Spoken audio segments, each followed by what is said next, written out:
is consistent to the purpose. Kama hautaelewa unakoelekea, lazima utapotea tu. Lakini kwa kuwa taifa limekusha set dira ya wapi tunataka kuelekea, sote tufuate hapo. Kwa hiyo kilichofanyika na jeshi la polisi ndani ya mkoa wa Dar es Salaam chini ya SACP Mlilo, ZPC wa kanda maalum ya Dar es Salaam, naunga mkono sana, na kwamba yoyote kiongozi yoyote ambaye hatatii sheria na matakwa yote yaliyowekwa ashughulikiwe kwa mujibu wa taratibu. Viongozi hawa kama wamekamatwa, naamini watakuwa kwenye mikono salama na watawajibika kujibu kwa mujibu wa taratibu kama ambavyo ilipaswa kuwa. Na kama inawezekana kwa mtu yoyote ambaye anaona ni muhimu kuja kufanya vurugu kwenye ndani ya mkoa wa Dar es Salaam, tunampatia muda akafanye vurugu kwenye mikoa au nyumbani anakotokea.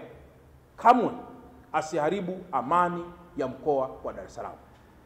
Baada ya kusema haya, ndugu wa Tanzania, nimeona nizungumze haya machache kwamba imezuka tabia ya kutafuta sifa na kutafuta huruma kwa Watanzania baada ya kufanya mambo yasiyofaa.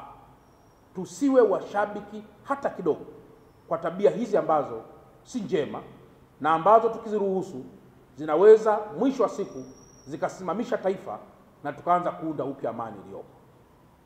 Tuheshimu zile R4 ambazo ameziasisi Mheshimiwa Rais na ambazo tunaamini ndio msingi mkubwa wa kulijenga taifa letu. Na kama hujazielewa hizo, ni muhimu pia kufuata taratibu zingine za kisheria ili kuweza kufikia katika yale ambayo taifa linaweza kuwa limejikita huko katika kuhakikisha tunalikuza, tunalijenga na kuweka mshikamano ambao utadumu leo na hata baadaye.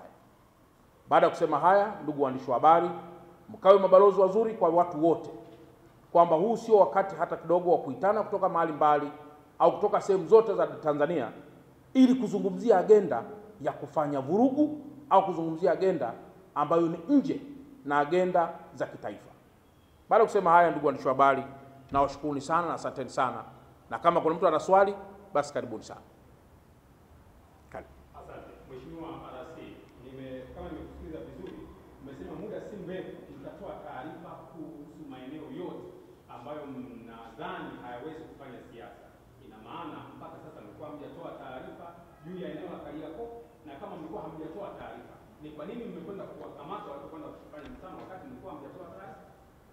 Ndugu waandishi wa habari, nafikiri nyie mnafahamu ya wazi kabisa kwamba ili uwe chama cha kisiasa zipo taratibu, zipo sheria, zipo kanuni ambazo unapaswa kuzifahamu hata bila mtu yoyote kukufafanulia.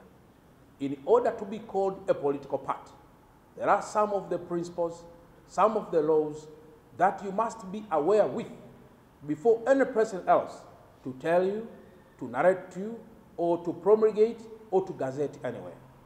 Na kwa mantiki hiyo, kwenye maeneo kama ya hospitali huwa tunabandika vibao, hauruhusiwi kupiga kelele, hauruhusiwi kupiga honi, tukitarajia vibao hivyo vinamuonesha anayejua kusoma aangalie na aweze kusoma na achukue hatua.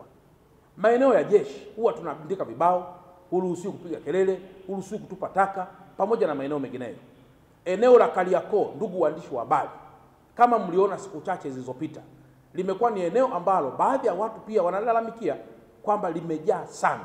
Kuna klipu nyingi zinaruka, na kwa mantikio tumeendelea kutumia nguvu nyingi kulinda rasilimali za watu na kulinda maisha ya watu wake. Ninapozungumzia kwamba tutatoa maeneo hayo, nazungumzia uradidi wa kutoa taarifa, repetitive, kwa maana ya kurudia tena kwa wale watu ambao hawana maarifa ya kufahamu kwamba yapo baadhi ya maeneo ambayo, kwa nini usiende Lugalo kufanya mkutano wa hadhara? Kwa nini usiweze kwenda hospitali ya Mwananyamala kufanya mkutano ya hadhara? Ni kwa sababu maeneo hayo ni protective, kwa maana kwamba si kila mmoja anaruhusiwa kuweza kufanya vurugu hapo, kwa kuwa yana jambo ambalo ndani ya taifa letu kuna interest kubwa ndani yake. Kwa hata maeneo ya Kariakoo, maeneo ya mahospitalini, maeneo ya makanisani, maeneo ya misikitini, na ndio maana tuna open spaces ndani ya mkoa wa Dar es Salaam ambazo ndani yake zinatumika kwa ajili ya mikutano ya hadhara, yakiwepo baadhi ya maeneo yanayomilikiwa na vyuo vikuu kama vile maeneo ya Biafra, yale maeneo ya wazi yanayomilikiwa na Chama cha Mapinduzi, na pamoja na maeneo mengineyo mengi sana ambayo ni open space. Maeneo hayo yako tayari kwa ajili ya kupokea wanaoomba maombi kwa ajili ya kufanya mikutano kwenye maeneo hayo. lakini si kwa maeneo mengineyo ambayo yana interest kubwa ya taifa letu.